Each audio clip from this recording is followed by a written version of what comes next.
Okay, Bismillahirrahmanirrahim. Assalamualaikum warahmatullahi taala wabarakatuh dan salam sejahtera semua. Okay,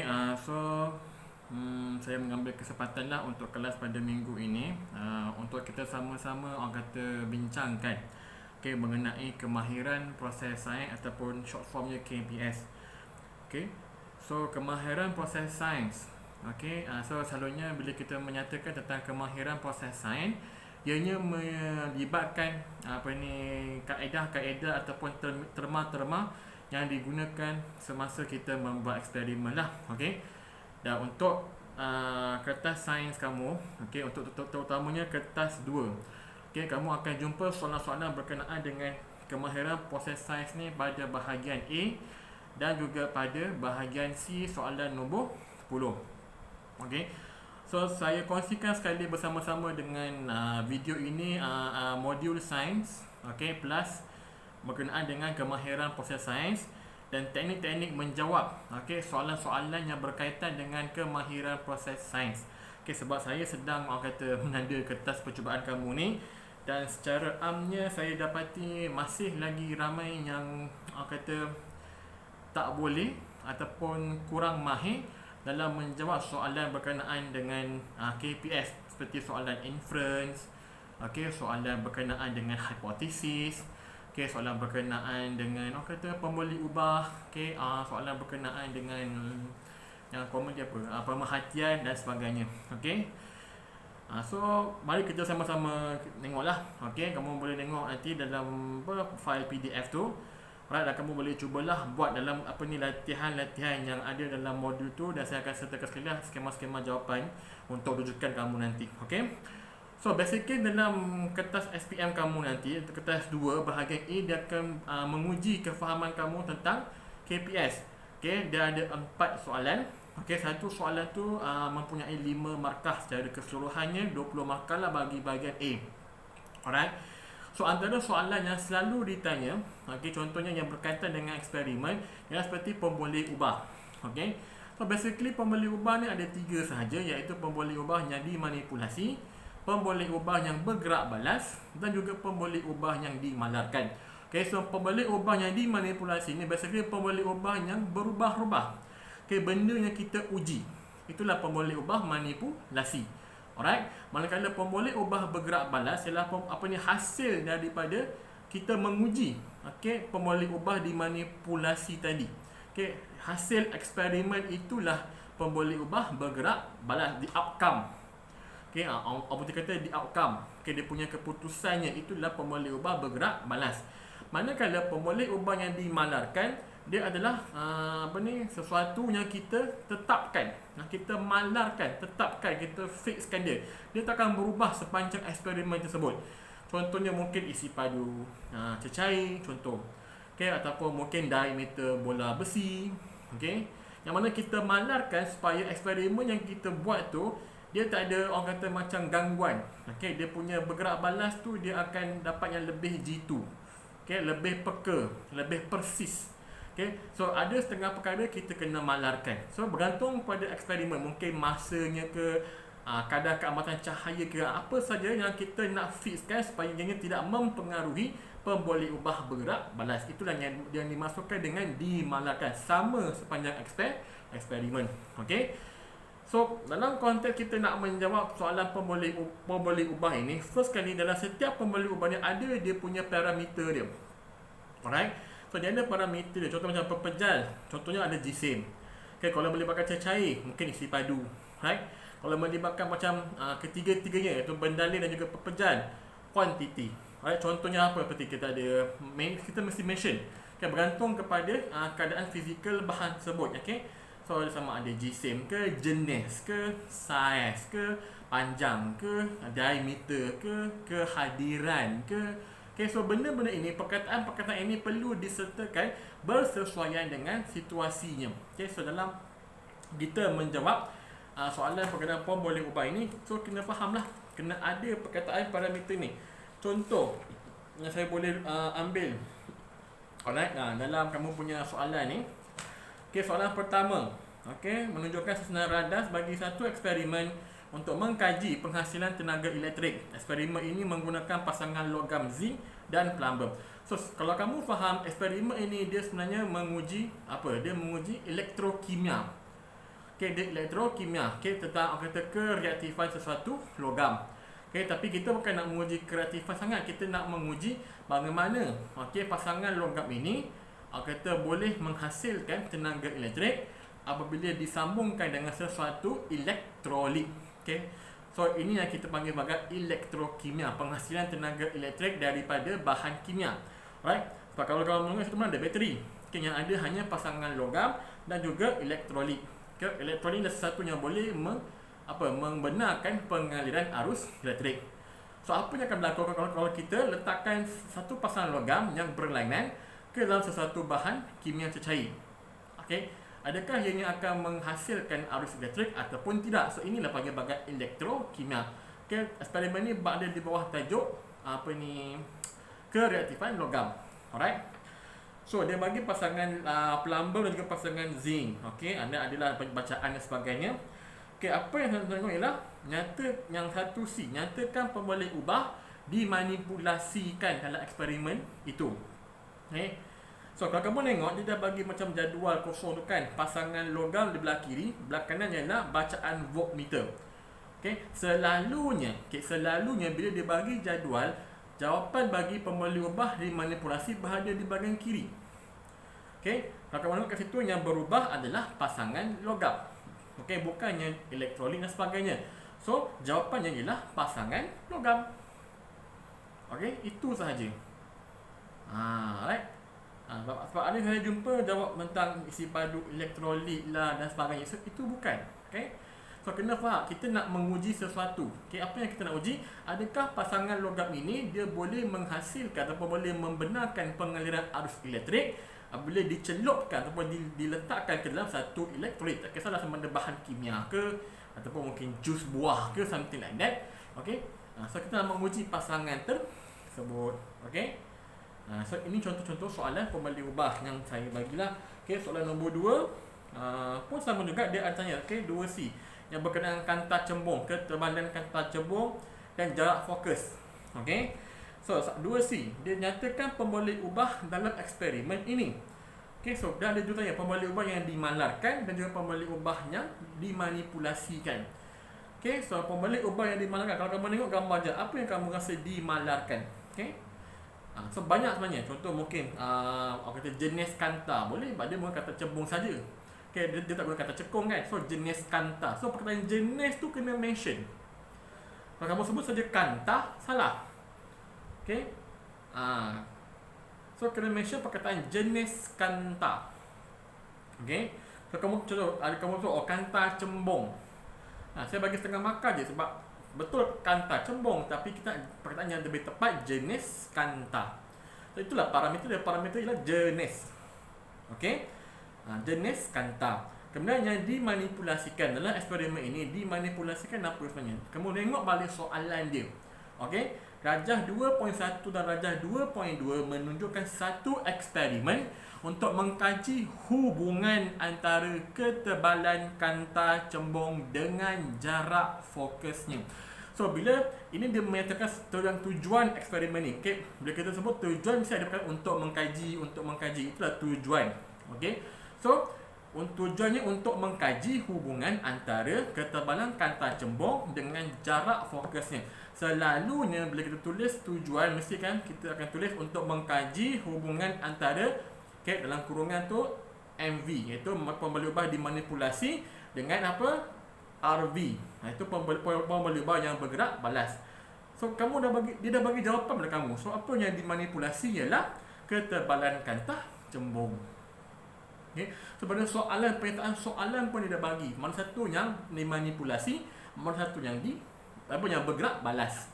Yang dimanapkan banyak. Kamu boleh ambil kat sini contoh jenis kanta ataupun mungkin jenis skrin pun boleh, tak ada masalah. Okey. Jenis cahaya pun tak apa, boleh. Okey, yang kita tetapkan supaya dia mendapat sesuatu resultnya nanti. Okey. Dan soalan ketiga juga ada bertanya tentang pemboleh ubah. So banyak soalan pemboleh ubah dia boleh tanya. Okey, bab pemboleh 3 saja. Okey. So Soalan ketiga, rangka 3 menunjukkan suatu penyiasatan yang dilakukan terhadap latex. Okey, dua bahan kimia dicampurkan secara berasingan kepada latex. So ini nak menguji apa? Ini nak menguji bagaimana bahan-bahan kimia ini dia akan mempengaruhi keadaan latex tadi. Okey. So yang di bika A letakkan amonia. Okey, bika B letak bahan X. Bika C tiada bahan langsung. Okey, dia tanya kat nyatakan pemboleh ubah yang dimanipulasikan. Kamu rasa apa? Okey, dia mentionkan kat atas tadi kalau dengar persoalan dia. Okey, dua bahan kimia dicampurkan secara berasingan kepada latex. Okey, bahan kimia. Alright. Dia tak sebut pun asid ke alkali, kita bahan kimia. So, pemboleh ubah yang dimanipulasi ialah jenis bahan kimia. Itu yang tepat. Okey. Yang kedua dia tentang pemboleh ubah bergerak balas. Okey. So kita tahu, okey, pemboleh ubah bergerak balas macam mana pula hasil daripada eksperimen ni. Lepas dicampurkan dengan bahan kimia tersebut, apa yang kita boleh saksikan? Okay, yang kita boleh tengok dia punya end result dia. Okey. Kita maklum bahawa bila latex dicampurkan dengan larutan asid, dia akan bergumpal. Okey, bila latex dicampurkan dengan larutan beralkali, dia akan apa? Kekal dalam keadaan cecair. Dia tidak akan bergumpal. Alright. Dan latex jika dibiarkan semalaman tanpa dicampurkan sebarang bahan kimia, ianya masih bergumpal. Sebab apa? Okay, sebab tindakan bakteria. Okay, ramai yang orang kata soalan D. Okay, bila ditanya tentang latex dalam bika C menggumpal selepas beberapa jam, mengapakah keadaan ini berlaku walaupun tiada bahan kimia ditambah ke dalam bika C? Saya dah berkali cakap. Okay, disebabkan oleh tindakan bakteria yang ada di persekitaran yang akan menguraikan latex itu. Okay, bakteria bila dia bertindak balas dengan satu bahan kimia, dia akan menghasilkan asid. Asid yang dihasilkan oleh bakteria itulah yang akan menggumpalkan latex. Okay, bukannya pakai oleh udara ke apa ke, tidak. Okay, bakteria, tindakan bakteria. Okay. So kembali semula persoalan pemboleh ubah dimanipulasi dan juga bergerak balas bagi eksperimen ini. Alright. So yang bergerak balas apa? Lebih tepat ada yang cakap penggumpalan latex. Okey, kamu rasa penggumpalan latex tu betul ke tak betul? Okey. Sebenarnya penggumpalan latex tu dia kurang tepat, tapi dalam kes kamu yang percubaan ni saya bagilah markah. Right? Dia lebih tepat ialah keadaan latex. Okey, keadaan latex. Itu yang lebih tepat. Alright. So ini berkenaan dengan soalan yang melibatkan pemboleh ubah. Alright. So seterusnya, okey, seterusnya kita boleh tengok kat sini. Yang soalan yang seterusnya melibatkan pembinaan hipotesis. Okey, untuk membina hipotesis, okey, saya memang cadangkan pada kamu guna jika maka. Okey, jika maka. Alright, contohnya jika lakukan pemboleh ubah dimanipulasi, maka pemboleh ubah yang bergerak balas itu yang sebenarnya ataupun itu yang lebih baik. Okay, ada juga yang menggunakan semakin pun boleh, tak salah. Okay, cuma kita nak membezakan bila kita nak membina antara hipotesis dan juga hubungan. Okay, selalunya bila hipotesis ini kita akan gunakan perkataan jika maka. Untuk hubungan ni kita lebih kepada semakin. Okay, sama dengan semakin MV semakin RV. Alright. So yang lebih tepat. Okay. Dan kita akan tengok juga kat sini. So dekat sini contoh kita ambil apa yang ada dalam modul ni saya bacakan.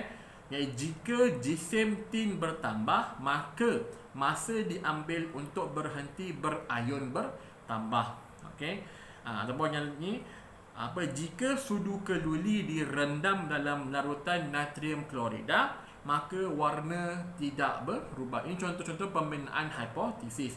Tetapi pembinaan hipotesis ini juga dengan menggunakan jika maka ni pun orang kata tak absolut. Okey, dia bergantung pada eksperimen. Contohnya ada eksperimen yang orang kita nak gunakan jika maka tak sesuai. Okey. Contohnya kita tengok kat sini tentang ada yang contoh kat sinilah. Okey. Contoh, logam dapat mengkonduksi elektrik tetapi bukan logam tidak dapat mengkonduksi elektrik. Okay. So bergantung pada eksperimen itu, adakah jika marker ni sesuai digunakan. Lalu jika marker ni kita akan gunakan kalau melibatkan kuantiti mostly. Okay.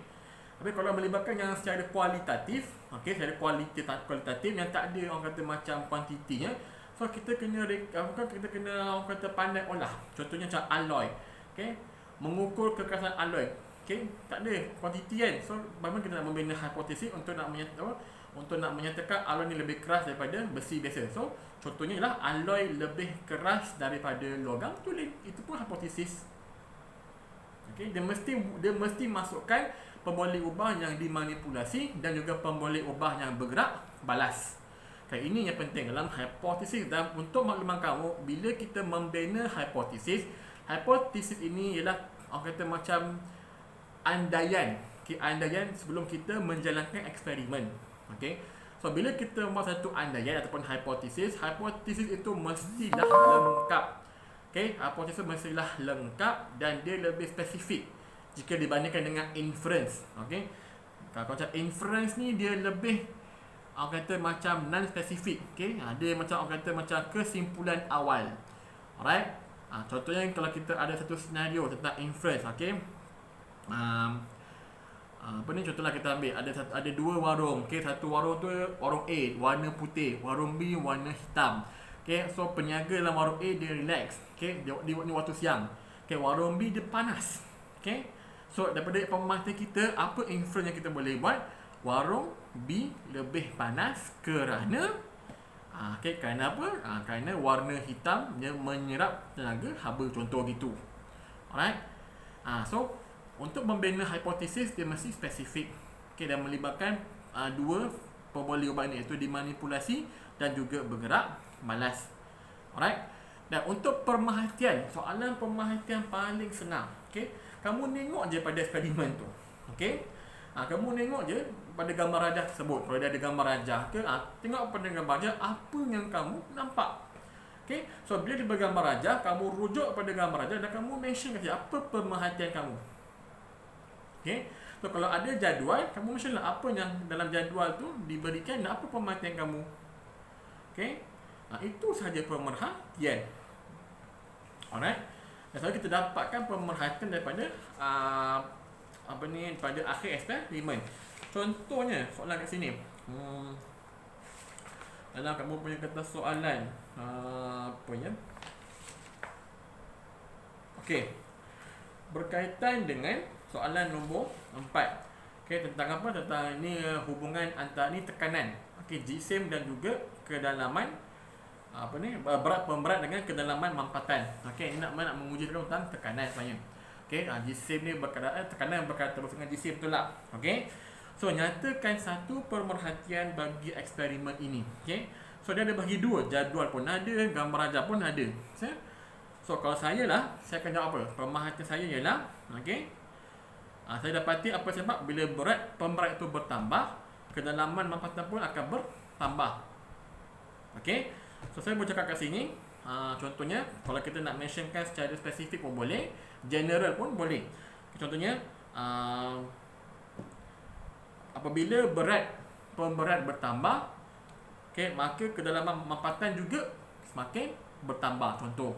Okay, ataupun kita boleh gunakan apabila pemberat sebanyak 200 gram digunakan, maka kedalaman mampatan adalah 8 mm, contoh. Alright, itu adalah pemerhatian saya pada eksperimen ni dalam jadual dan juga pada gambar rajah tersebut. Dan selalunya bila dia mentionkan, dia bertanya tentang soalan pemerhatian, selepas pemerhatian selalunya akan susulkan dengan soalan inference.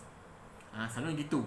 Okay, so bila membina inference, apa yang kamu ketahui ialah sama juga pemboleh ubah yang dimanipulasi dan juga pemboleh ubah yang bergerak balas. Tetapi dalam konteks inference ni, dia adalah kesimpulan awal. So dia lebih kepada macam yang tersirat, yang tersembunyi. Alright. Contohnya kat sini kat sini dia bagi contoh dalam modul ni. Alright. Apa? Okey. Kehadiran benda asing meningkatkan takat didik air, contoh. Okey, dia general, dia tak spesifik sangat. Alright, ataupun dia bergantung kepada keadaan. Okey, dia pada yang perkataan yang penghubung tu dia boleh berubah, sama ada menyebabkan ke, kerana ke, ataupun mungkin dia boleh lebih ke. Okay, bergantung pada eksperimen tersebut. Okay. So dia selalunya yang tersirat, yang tak boleh dilihat.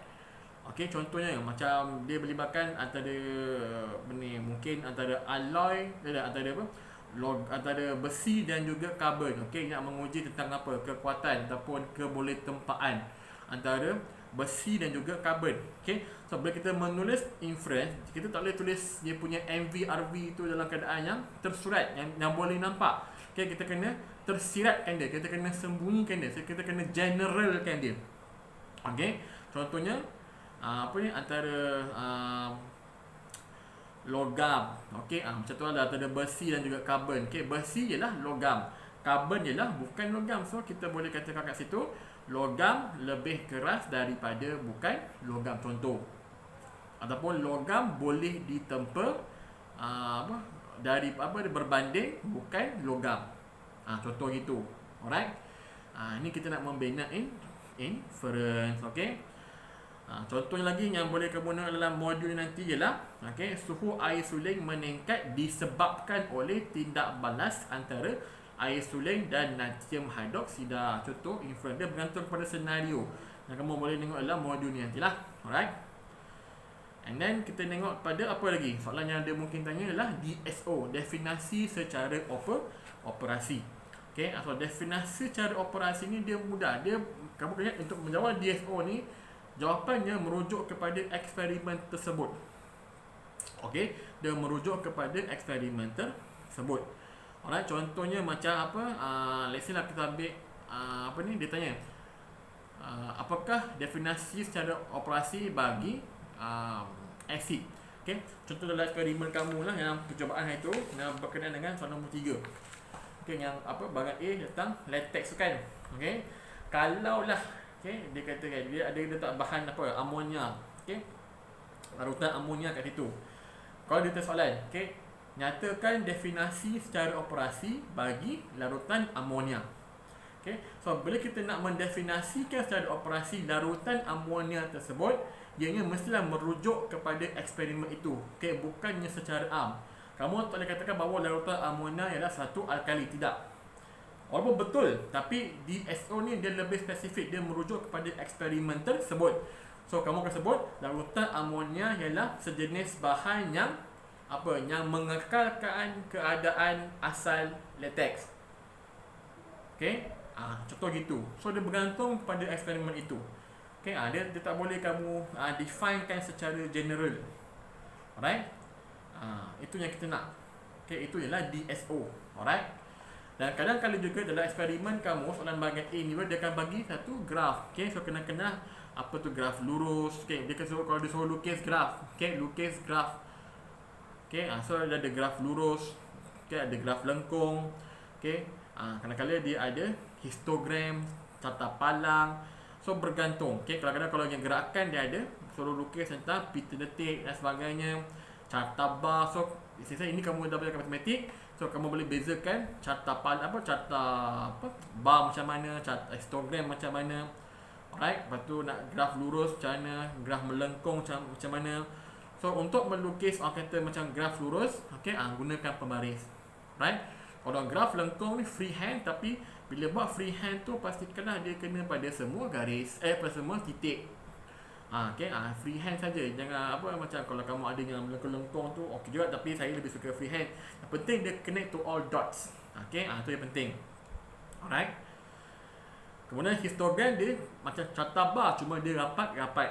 Alright. Manakala untuk carta bar dia jarak. Ni ada contoh lah yang kamu kena buat nanti. Jika ditanya. Alright. So, tentang hubungan pula. So hubungan tu saya kata kamu better gunakan semakin. Okey, ataupun juga kamu boleh gunakan apabila maka. Tapi saya lebih prefer kamu guna semakin. Semakin tu lebih mudah. Alright. Dan soalan meramalkan. Soalan meramalkan ni pun sebenarnya sederhana dalam soalan percubaan ni. Ramalkan bacaan voltmeter sekiranya pasangan kepingan logam plumbum dan plumbum digunakan. So dalam konteks kereaktifan logam, dalam tajuk spesifik elektrokimia ini, bila dipasangkan dengan logam yang sama, maka dia tiada perbezaan kereaktifan. Dia sama. So bila sama, dia tidak akan berlakunya penghasilan tenaga elektrik. Okay? So maka jawapan yang kamu kena ramalkan, kamu kena tak nombor. Okay, kalau dalam soalan ni dia dah bagikan bacaan voltmeter sebagainya. So kalau kamu nak ramalkan, better tulis nombor 0 volt. Okay, itu yang betul. Ataupun soalan yang kedua, kalau kamu nak meramalkan, okay, ramalkan jarak fokus jika menggunakan kantar yang lebih nipis daripada kantar dalam rajah 2.2. Juga dalam soalan ini dia dah suruh kamu ukurkan pada peringkat awal, ukur. So berarti kamu boleh ukur. Right? Awak kamu boleh jangka. Kalau kata ukur yang 2.2 tu, dia lebih kurang dalam 2 point something, 2.3 cm kalau kita pembalas kita lah. So bila semakin nipis, so jarak fokus semakin bertambah. So kamu boleh tulislah 3 cm ke 2.5 ke, mesti lebih daripada 2.3 yang kita ukur tadi. Itulah jawapannya meramalkan. Okey. Ada soalan meramalkan satu lagi tu yang kamu tengok kedalaman mampatan kan, yang soalan akhir nombor 4 tu, ramalkan kedalaman mampatan apabila pemberatnya ialah 400 gram. So kat situ jadual ada kan, 100 gram 4 mm, 200 gram 8 mm, 300 gram 12 mm. So ada pattern tak? Okay, apa? Kali 4 kan. So 44, 248, 34, 12, 44, 16 mm. Okay, jangan lupa tulis. Kalau diminta capuan titik, ada dia punya unit, tulis unit. Okay, 16 mm. 16 saya bagi setengah markah je. Okay. So itu soalan meramalkan lah. Okay. Dan kita tengok juga apa. Okay, apa lagi soalan yang boleh tanya? Okay, saya itu saja kot yang mostly dia akan tanya. Okay, pemboleh ubah, hipotesis, pemerhatian, inference, okay, meramalkan, okay, membina jadual dan melukis graf. Alright. Saya rasa itu yang orang kata lebih common lah. Alright. Kemudian soalan kemahiran proses sains ni juga dia akan tanya. Okey, dia akan tanya pada bahagian C, soalan nombor 10. Okey, sekali lagi saya ingin tekankan atau saya ingin ingatkan, jika kamu sebab pada masa ni bila kamu menjawab soalan nombor 10 tu, silalah buat macam yang orang kata PK hari tu. Okey, buatlah orang kata macam jadual. Macam adalah dia berjadual. Okey, macam yang kamu lukis tu kan ada dua kolom.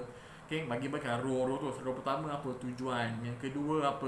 Okay, ikutlah dia punya susunan tu. Okay, tak perlu tulis yang tak ada, yang tak dimension. Selalunya dia akan minta apa? Selalunya pada soalan 10.10a dia akan minta apa? Hipotesis. Nyatakan saja. Tak payah kamu masukkan dalam rangka eksperimen tu. Dan soalan B dia suruh rangka kan. So dia akan minta apa? Selalunya akan minta tujuan.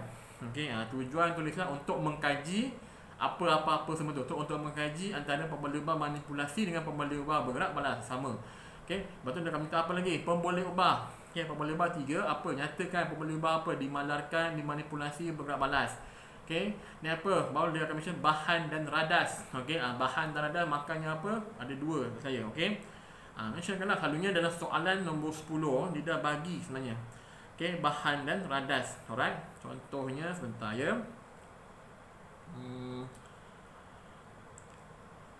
Kita apa, saya ambil daripada yang percubaan kamu lah, soalan nombor 10. Alright. So kalau kamu tengok kat situ, sudah pun dimentionkan bahan dan radas. Okay, anda diberikan satu rod besi, rod kuprum, sulfur, rod kaca dan radas lain. Okay, so dalam konteks senaraikan radas dan bahan, kamu tulis balik apa yang telah pun dimentionkan, dan kamu kena tambah satu ataupun dua radas ataupun bahan lain yang mungkin boleh digunakan dalam eksperimen ni. Contoh, ini eksperimen paling mudah. Okay? Dia bagi pernyataan bahawa logam dan bukan logam adalah berbeza dari segi kebolehtempaan. Okay? So dia suruh kamu rangka eksperimen menggunakan bahan dan radas tersebut. Okay? So bila ada rod besi, rod kuprum, sulfur, rod kaca sebagainya, kamu boleh agak bagaimana eksperimen ini boleh kita jalankan nak menguji kebolehtempaan.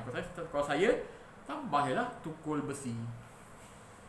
Okay, nak menguji kebolehtempaan. Atau mungkin tambah tukul besi ataupun tambahlah kaki retak untuk nak jadikan alas dia. Okey. tu je. Alright. So bila kamu tambah satu ataupun dua lagi tambahan bahan ataupun radar, baru dapat satu markah. Kalau tak, kalau kamu bagi setengah lah. Kalau kamu tulis balik pun saya setengah lah. Okay, tak penuh. Alright. Kemudian prosedur atau kaedah, ingat bila kita menulis prosedur atau kaedah dalam rangkaan eksperimen kena guna ayat pasif. Okay. The same thing saya dah suruh kamu buat masa PK kan. Saya suruh kamu ikut apa yang saya dah tulis kan. Dah copy paste balik. Kan saya gunakan semuanya ayat pasif. Okay. Contohnya apa? 20 ml larutan kalium hidroksida dituang ke dalam bika contoh. Kan? So gunakan ayat-ayat pasif. Okay, dan dalam konteks prosedur ataupun kaedah, lepas dah tulis prosedur dan kaedah itu, baru kamu lukis gambar rajah bagi penyusunan radar dan bahan. So automatic. The same thing kamu buat masa PK tu yang saya dah tolong kamu tu. Okay, saya dah bagi dia punya guideline, right? Follow je cara gitu. Okay, follow saja. Alright. Then lepas dah siap tu, penjadualan data itu yang akhir. Okay, penjadualan data itu kamu tak perlu pun isi dalam kan. Tak payah. Kamu tak buat dalam eksperimen ni kan. Okay. So kamu pun tak tahu apa data dia kan. So kamu just rangka jadual ataupun apa saja yang berkaitan, mungkin graf ke apa ke. Okay. Okay.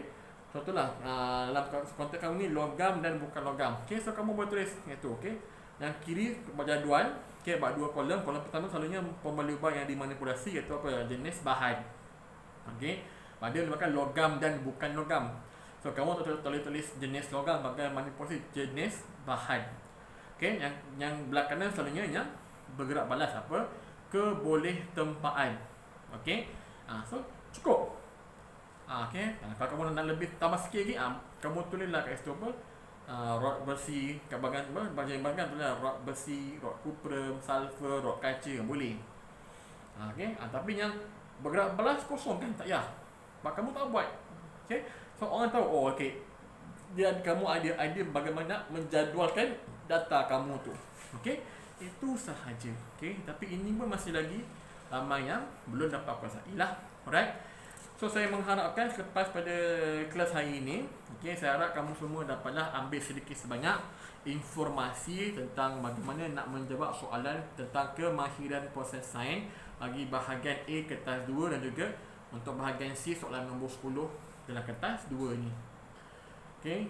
Dia simple saja, tak susah pun. Okey, so saya akan bagi bersama dengan kelas hari ini modul Science Plus ni memang spesifik untuk KPS, iaitu kemahiran proses sains, yang saya dapat bersama cikgu pada Segamat. Alhamdulillah dia memang bermurah hatilah untuk berkongsi dengan kita semua. Alright, so kat dalam ni dia bagikan kamu tips, nota-nota untuk menjawab soalan-soalan berkaitan dengan KPS. Alright. Dan dia juga ada bagi latihan dalam modul ini yang saya memang galakkan kamu buat lah. Okay, buat nota ini, dan saya juga ada saya punya latihan sendiri yang saya akan bagi nanti insya-Allah kemudian. Buat nota tu, latihan tu ada dekat sekolah. Alright. So saya akan bagi yang ni dulu. So boleh saya cadangkan kamu print out kat rumah. Okay, print out kat rumah dan kamu compilekan, jadikan sebagai orang kata buku ke apa kan, binding lah. Okay, walaupun PKPB pun masih boleh keluar kan, untuk nak pergi kedai-kedai berbuka. Okay, so boleh beri kedai stationery. Okay, so dia print kat sana, kemudian ring binding. So memang buku sangat bagus. Alright.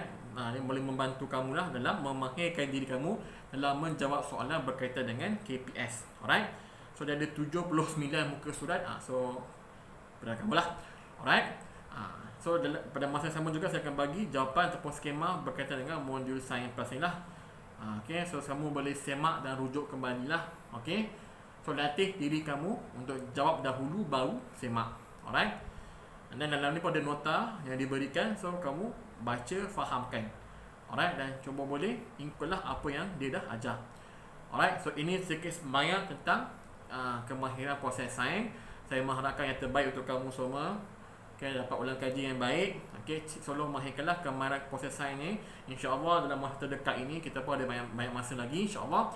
Okay, untuk kita akan tengok untuk menjawab soalan nombor 11 dan 12 bahagian C, iaitu motif tentang penyelesaian masalah dan juga berkaitan dengan pembinaan konsep. Alright. So itu saja untuk hari ini. Okay, sekian, terima kasih. Okay, kita jumpa lagi insya-Allah di masa mendatang. Assalamualaikum warahmatullahi wabarakatuh.